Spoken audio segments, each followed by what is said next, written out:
Live from downtown Detroit, Local 4 News at 6 starts now.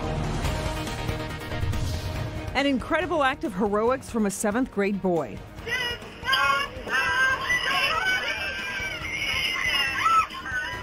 Someone call 911 now. Video captures the moment a Macomb County middle schooler jumps into action to stop a school bus as the driver passes out.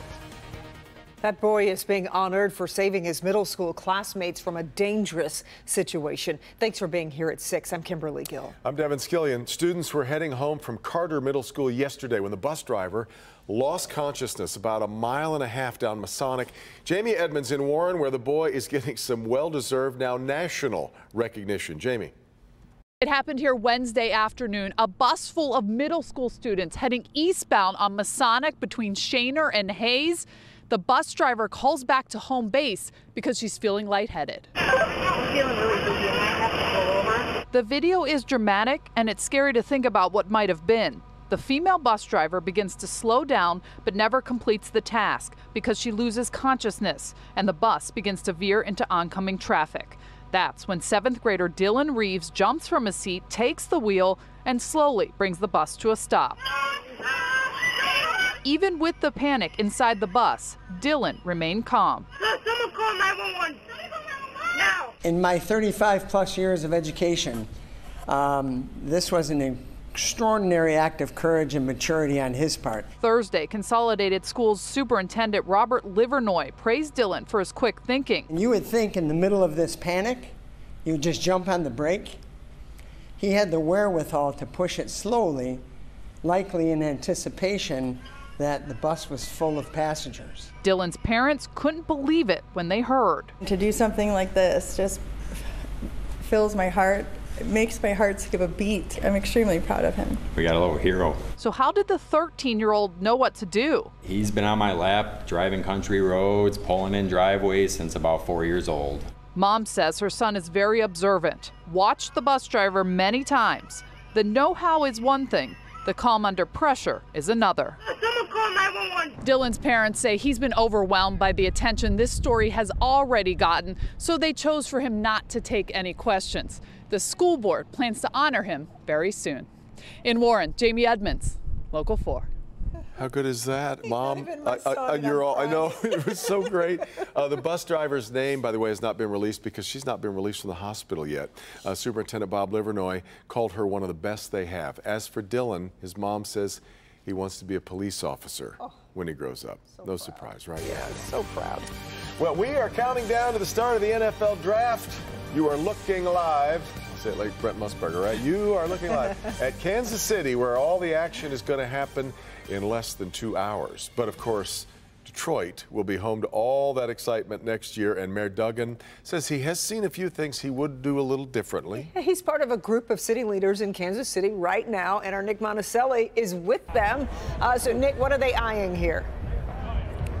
You know, they've been looking at so many things, Devin and Kimberly: logistics, security, managing the crowds, these types of crowds. This is the NFL draft experience, and only one half of all the people, all the setups that they have going on right now. One of the biggest things they've seen is that this footprint is spread out over almost a square mile. In Detroit, they want to do that differently so people aren't walking around as much, and they want to guarantee that Detroit businesses, the locals, aren't pushed out.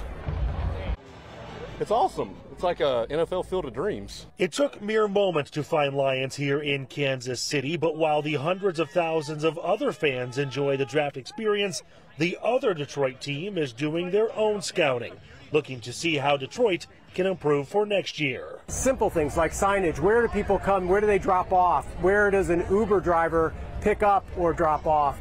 All of those things are things that they didn't quite, communicate out to the various service industries. Antoine Bryant, Detroit's director of planning, wants to have a smaller footprint. I got my 10,000 steps in, and it's only 1 o'clock in the afternoon. So we want people to have a good time, to be able to move around a variety of different ways, but not have to. We're going to have 400 or 500,000 people. come to Detroit. Mayor Mike Duggan wants to make sure Detroiters, not outsiders, reap the benefits of hosting the NFL Draft. I certainly want the fans coming from around the country to have a great experience. I also want the entrepreneurs and businesses in Detroit to get the maximum benefit. So I was just talking to somebody, they brought flower arrangement people here from out of town and we're paying them $80 an hour to come in and do that. I'm going to want that kind of work done by Detroiters. The mayor also realizes how large the footprint of this event is. Here in Kansas City, it's in a park.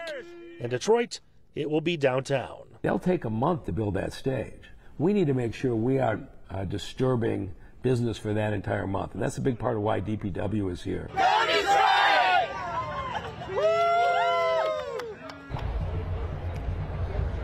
Back out here live, yeah, DPW, the police department, the fire department, the planning department, almost every single department from the city of Detroit here taking a look at all of this.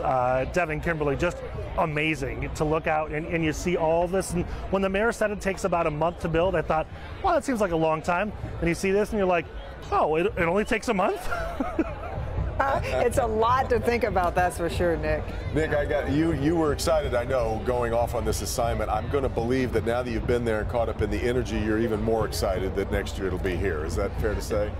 Yeah, 100%, Devin, and here's why, and this is something we'll actually talk about on Local 4 News at 11 o'clock, is that the mayor talks about the economic revenue coming into the city of Detroit being somewhere around $150, maybe $200 million. That's fantastic, but his long-term vision is that the draft will change perspectives and visions, what people think of Detroit, and we'll have even more people visiting after the fact. So important. I love it. All right, Nick, we'll see you again tonight at 11. What a cool assignment, right? It really is, yeah. The first night in a while that we're not telling you about an overnight freeze warning. Yeah, forewarned meteorologist Kim Adams here on one of the nicer days of the week. Change coming on the way, though. It is. The bar is set very, very low. There is no freeze warning, which is good. It's almost May. 52 degrees at 9 o'clock, and we don't cool down very much by 3 a.m. 3 a.m. the last couple of nights, we were well down into the 30s. In fact, even by the 11 o'clock news, we were in the 30s in some spots. But tonight, we'll have some clouds in place, and the clouds are sort of like a blanket for us, and so we'll be covered up tonight and stay in the 40s. 58 right now at City Airport, upper 50s Metro, 60 in Howell. A few cities did hit the 60s today. Pontiac 57, mid 50s in Mount Clemens, and 57 in Port Huron. Tomorrow, starting out milder than today, there will not be any frost. However, we do expect showers, especially in the afternoon and evening, as highs climb into the upper 50s. A little more rain for the weekend, but also dry periods as well. We'll talk about that in the forecast. Yeah. All right, Kim. An emotional day for a Brighton family as a teen is sentenced for shooting and killing his father, who was a Canton police officer. Hayden Yost will spend decades in prison. Today's family pushed the court for a leaner sentence, saying the teen shows remorse for what he did. Rod Maloney is in Howell tonight gathering reaction to the judge's decision. Rod. Yeah, Kimberly, this is a situation where the state Supreme Court ruled that judges cannot give life in prison without parole to teenagers unless it is an extraordinary, outstanding case. And here in Livingston County, prosecutors thought they had exactly that. Canton Police School resource officer, 48-year-old Ed Yagst, lived in Howell with his wife, son, and daughter. This was the scene the day after Father's Day 2021. Ed's 18-year-old son, whom we will not name here, fired a bullet into Ed's head while he slept. Later, police discovered he really wanted to be famous for shooting up a school and had a child porn addiction and also had been through considerable counseling. He pled guilty to murdering his father. What would the court say to them when this man kills again? Livingston County Assistant Prosecutor Roland Sizemore asked Judge Michael Hattie for the maximum sentence. I want the court to sentence this defendant with life without the possibility of parole in the Michigan Department of Corrections for the protection of our children. Widow and mother Sarah Yagst tearfully disagreed. The prosecution can make my son out to be evil. They can recommend life without parole, but they don't know my son. They didn't witness his struggles. He is so much more than his worst moment. He is a human being worthy of a second chance and a life outside prison one day. Judge Hattie felt the prosecution did not make its case and instead gave the young man 40 to 60 years behind bars. Canton Police Captain Joseph Biley felt that the judge got it right. Yeah, I'm not disappointed by that at all. This is a tough situation for the Canton Police Department and for the family, obviously. Losing our officer and losing a member of the community. The judge's decision was probably fair in this case. After the ruling, the assistant prosecutor, Sizemore, said to me that he was disappointed in the way this went because he felt truly that this was a case that was extraordinary. But in the meantime, the young man is going to get 40 to 60 years behind bars. He should be eligible for parole roughly around his 60th birthday. Back to you. Rod, what reason did the judge give for his ruling? Well, the judge was citing much of the case law and a lot of the research that has gone in around this. And what he said basically was that the young man was young and immature at the time and was unable to fully appreciate the consequences of his actions. All right, Rod, thanks. Michigan State University police revealing new information in their investigation into the deadly campus shooting. But at this point, they still can't quite figure out a motive. Police say the shooter did not have any connection to the university. They aren't sure why he targeted the MSU campus. Police say he had alcohol and THC in his system and 2 guns on him when he died. Both were legally purchased, though not registered. Police say he fired a total of 18 shots at Berkey Hall and the Michigan State Union. 3 students, of course, were killed, 5 others wounded in the shooting back in February. But this investigation goes on.